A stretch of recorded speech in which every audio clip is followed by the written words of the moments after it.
आज हम उन टॉप 10 आविष्कारों को एआई की मदद से देखने जा रहे हैं जो अगर आज हमारे पास होते तो हमारी दुनिया 500 साल आगे होती। हम इंसानों को लगता है कि हम आज इतिहास के सबसे एडवांस युग में जी रहे हैं। हमारे पास एआई है, स्पेसशिप्स हैं और इंटरनेट है। लेकिन क्या हो अगर मैं आपसे कहूं कि आप गलत हैं? आज से सैकड़ों बल्कि हजारों साल पहले हमारे पूर्वजों के पास कुछ ऐसे आविष्कार थे जो आज के सबसे बड़े वैज्ञानिकों के भी होश उड़ा दें। एक ऐसी आग जो पानी में भी जलती थी, एक ऐसा कांच जिसे हथौड़े से भी नहीं तोड़ा जा सकता था। तो फिर ये तकनीकें गईं कहां? चलिए आविष्कार को देखते हैं। और लास्ट वाला तो भारत से ही है। पहला आविष्कार था बाइजेंटाइन साम्राज्य का सबसे बड़ा और खौफनाक रहस्य, ग्रीक फायर। एक ऐसा हथियार था जिसने सदियों तक दुश्मनों के दिलों में दहशत पैदा की। ये एक ऐसी रहस्यमयी आग थी जो पानी डालने पर बुझने के बजाय और ज्यादा भड़क उठती थी। जब दुश्मन के जहाज समुद्र में इस आग की चपेट में आते तो उनके पास जलकर खाक होने के अलावा कोई रास्ता नहीं बचता था। इस आग को बनाने का फॉर्मूला इतना गुप्त रखा गया था कि इसे सिर्फ सम्राट और कुछ खास लोगों को ही पता था। लेकिन इंसानी फितरत देखिए, इस पूर्ण गोपनीयता की साइकोलॉजी ने ही इस तकनीक को हमेशा के लिए खत्म कर दिया। जब साम्राज्य का पतन हुआ तो वो फॉर्मूला भी उन्हीं चंद लोगों के साथ हमेशा के लिए कब्र में दफन हो गया। आज के आधुनिक वैज्ञानिक भी इस आग का सटीक रासायनिक मिश्रण नहीं खोज पाए हैं। अगले आविष्कार की कहानी बड़ी दिलचस्प है। प्राचीन रोम के सम्राट टाइबेरियस के दरबार में एक दिन एक कारीगर लचीला कांच लेकर पहुंचा। जब उस कांच के प्याले को जमीन पर पटका गया तो वो टूटा नहीं बल्कि एक धातु के बर्तन की तरह सिर्फ पिचक गया। कारीगर ने एक छोटे से हथौड़े से उसे वापस सही आकार में लाकर सबको चौंका दिया। ये एक ऐसी खोज थी जो आज के स्मार्टफोन की स्क्रीन से लेकर स्पेसक्राफ्ट तक की दुनिया बदल सकती थी। लेकिन यहाँ राजा के दिमाग में लालच और डर का मनोविज्ञान हावी हो गया। सम्राट को लगा कि अगर ये न टूटने वाला कांच आम हो गया तो उसके खजाने में रखे सोने और चांदी की कीमत कौड़ियों के भाव हो जाएगी। अपनी अर्थव्यवस्था को बचाने की सनक में उसने उस कारीगर का सिर कलम करवा दिया और उस चमत्कारी कांच का रहस्य हमेशा के लिए उसी दिन खत्म हो गया। अगले विलुप्त हो चुके आविष्कार की बात करें तो मध्यकाल के युद्धों में दमिश्क स्टील से बनी तलवारों का खौफ ऐसा था कि वो हवा में गिरते हुए रेशम के रुमाल को भी दो टुकड़ों में काट सकती थीं और बंदूकों की नली को भी चीर सकती थीं। इन तलवारों की सतह पर बहते हुए पानी जैसा एक खास पैटर्न होता था। आधुनिक रिसर्च में पता चला है कि उस समय के लोहारों ने अनजाने में कार्बन नैनो ट्यूब्स का इस्तेमाल किया था जो आज की सबसे एडवांस नैनो टेक्नोलॉजी का हिस्सा है। लेकिन 18वीं सदी आते आते ये तकनीक अचानक विलुप्त हो गई। इसके पीछे का कारण था सप्लाई चेन का टूटना और उस्तादों द्वारा अपने हुनर को सिर्फ अपने बेटों तक सीमित रखने की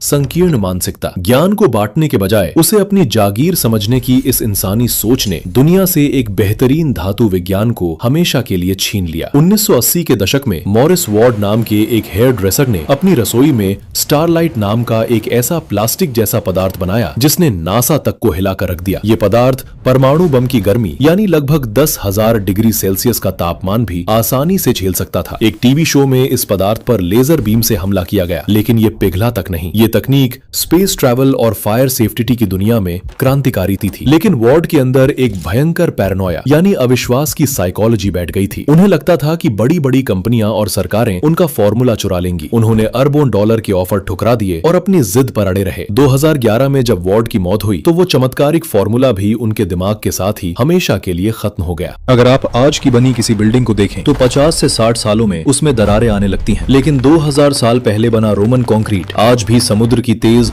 और खारी लहरों के बीच सीना ताने खड़ा है। पेंथियन जैसे प्राचीन रोमन मंदिर आज तक सुरक्षित है। इस कंक्रीट की सबसे बड़ी खासियत ये थी कि ये सेल्फ हीलिंग था, यानी अगर इसमें कोई दरार आ भी जाए तो ये समुद्री पानी के साथ केमिकल रिएक्शन करके खुद ब खुद उस दरार को भर लेता था। 1999 के समय में जब इंटरनेट धीमा था और डेटा स्टोर करना बहुत मुश्किल था, तब जैन स्लूट नाम के एक डच इंजीनियर ने स्लूट डिजिटल कोडिंग सिस्टम बनाया। ये एक ऐसा एल्गोरिदम था जो 10 GB की पूरी फिल्म को बिना क्वालिटी गिराए सिर्फ 8 किलोबाइट में सिकोड़ सकता था। ये एक ऐसा आविष्कार था जो आज के डेटा सर्वर्स और इंटरनेट की पूरी शक्ल बदल देता। फिलिप्स जैसी बड़ी कंपनी उनके साथ डील साइन करने वाली थी, लेकिन डील साइन होने से ठीक एक दिन पहले 11 जुलाई 1999 को जैन स्लूट की एक रहस्यमयी दिल के दौरे से मौत हो गई। उनकी मौत के बाद वो जादुई सोर्स कोड वाला फ्लॉपी डिस्क कभी नहीं मिला। क्या ये सिर्फ एक हादसा था या फिर किसी बड़ी कॉर्पोरेट साजिश और लालच का नतीजा? ये आज भी एक बहुत बड़ा रहस्य है। दोस्तों, आखिरी आविष्कार जो कि भारत से है को जानने से पहले वीडियो को लाइक एंड हाइप जरूर करें और अपनी राय कमेंट बॉक्स में जरूर लिखें। भारत के दिल